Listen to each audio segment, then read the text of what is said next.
Hello friends, welcome to buds to bloom. எல்லோரும் எப்படி இருக்கீங்க? இல்லை, குக்கிங் கிடையாது, குக்கிங் சம்மந்தமாக உள்ள டிப்ஸ் தான் நம்ம பார்க்க போகிறோம்.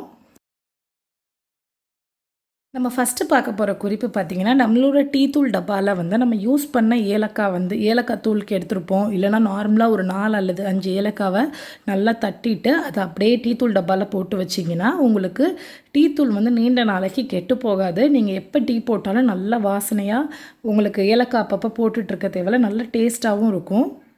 பார்க்க போகிற குறிப்பு வந்து தலை சம்மந்தமாக. இது வந்து 3 ப்ராப்ளம்க்கு: பொடுகு, பேனு, முடி உதிர்தல். இது 3க்குமே நல்லது.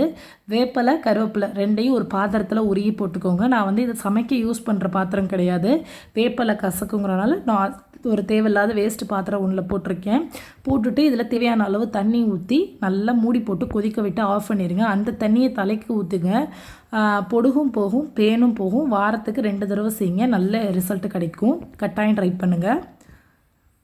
ஸோ நம்ம அடுத்து பார்க்க போகிற குறிப்பு பார்த்திங்கன்னா, நம்ம தீபாவளி நிறைய ஃபெஸ்டிவல் எல்லாத்துக்குமே ஸ்வீட்ஸ் வந்து நிறையா செய்வோம். அந்த மாதிரி செய்கிற ஸ்வீட்ஸ்க்கு பார்த்திங்கன்னா, கல்கண்டு, வெள்ளை கல்கண்டு, இந்த மாதிரி டைமண்ட் கல்கண்டு எடுத்து பொடி பண்ணி சுகரை கம்மியாகவும் கல்கண்டு கூடவும் போட்டிங்கன்னா நல்ல டேஸ்ட்டாக இருக்கும்.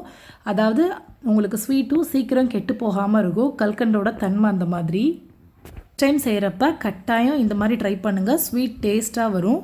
நெக்ஸ்ட்டு நம்ம பார்க்க போகிற குறிப்பு பார்த்திங்கன்னா, அவல் வந்து எடுத்து வச்சுருக்கேன். இது எதுக்குன்னா, நீங்கள் இட்லி மாவு, தோசை மாவு எது புளிக்கிற மாதிரி இருந்தாலும் புளிச்சாலும் ஒரு கைப்பிடி அவல் எடுத்துக்கோங்க. கொஞ்சமாக பால் ஊற்றி நல்லா அரைச்சிட்டு அந்த மாவு கூட கலந்து விட்டுருங்க.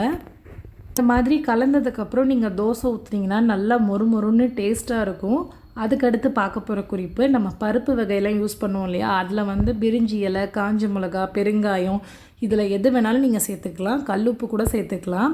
சேர்த்துட்டு நீங்கள் மூடி போட்டு வச்சிங்கன்னா 1 வருஷம் ஆனாலும் வந்து உங்களுக்கு வண்டு வராது, கெட்டும் போகாது. இந்த மாதிரி பாசி பருப்புலாம் லைட்டாக வறுத்துட்டு கூட நீங்கள் வைக்கலாம்.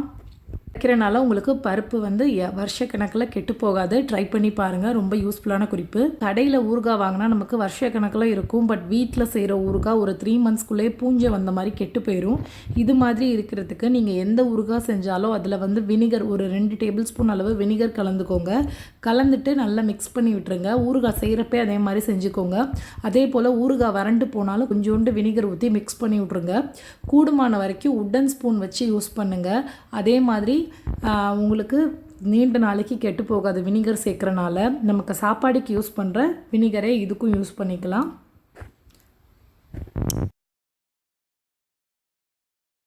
அதுபோல் என்ன பண்ணணுன்னா, உப்பு ஜாடி அந்த மாதிரி ஜாடி மாதிரி டைப்பில் இருக்கு இல்லையா, அது மாதிரி இதில் வந்து நீங்கள் ஊறுகாய் போட்டு ஸ்டோர் பண்ணிங்கன்னா வந்து உங்களுக்கு ஊறுகாய் நீண்ட நாளைக்கு கெட்டு போகாது. அடுத்து பார்க்க போகிற குறிப்பு, நம்ம பூஸ்ட்டு இந்த மாதிரி ஹார்லிக்ஸ்லாம் பேக்லாம் எடுத்ததுக்கப்புறம் ஓரத்தில் பார்த்திங்கன்னா நல்லா ஒரு மாதிரி பிசு பிசுன்னு இருக்கும். அது மாதிரி வரக்கூடாது, கட்டி பிடிக்கக்கூடாதுன்னா நம்ம இந்த மாதிரி ஒரு துணி காய வைக்கிற கிளிப்பு, இல்லைனா இதுக்குன்னு பிரத்யேகமாக கிளிப் இருக்குது, அது கூட நீங்கள் போட்டு ஸ்டோர் பண்ணி வச்சிங்கன்னா கட்டி வராது.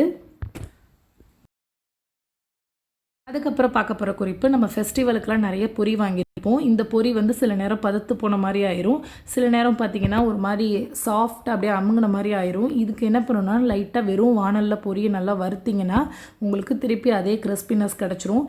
இல்லை எக்ஸஸாக நிறைய பொரி இருக்குது அப்படின்னா நீங்கள் பஜ்ஜி வடை செய்கிறப்ப பொரியை கொஞ்சோண்டு மிக்ஸ் பண்ணிவிட்டு செஞ்சிங்கன்னா நல்லா கிறிஸ்பியாக வரும். நான் ஒரு பொரி கட்லெட் போட்டிருக்கேன், கீழே லிங்க் வைக்கிறேன், போய் பாருங்கள். அதுக்கடுத்து நம்ம வடகம்லாம் வந்து எண்ணெய் அதிகமாக உறிஞ்சாமல் வரணுன்னா ஒரு வெறும் வானலில் வடகத்தை வறுத்துட்டு போடுங்க. அதுக்கப்புறம் நான் வந்து வீட்டிலே வத்தல் போட்டு வச்சுருக்கேன், குழம்புக்கு போடுற சுண்டக்காய் வத்தல். இதில் அதிகம் உப்பெல்லாம் சேர்க்காமல், ப்ரிசர்வேட்டிவ்லாம் கிடையாது, ரொம்ப ஹெல்த்தியாக நம்ம வீட்டிலே போட்டு வச்சுருக்கோம். இந்த வத்தலை வந்து நம்ம லைட்டாக வறுத்துட்டு நம்ம குழம்புல பொடி பண்ணி சேர்த்தோன்னா நல்லா குழம்பு டேஸ்ட்டாக இருக்கும்.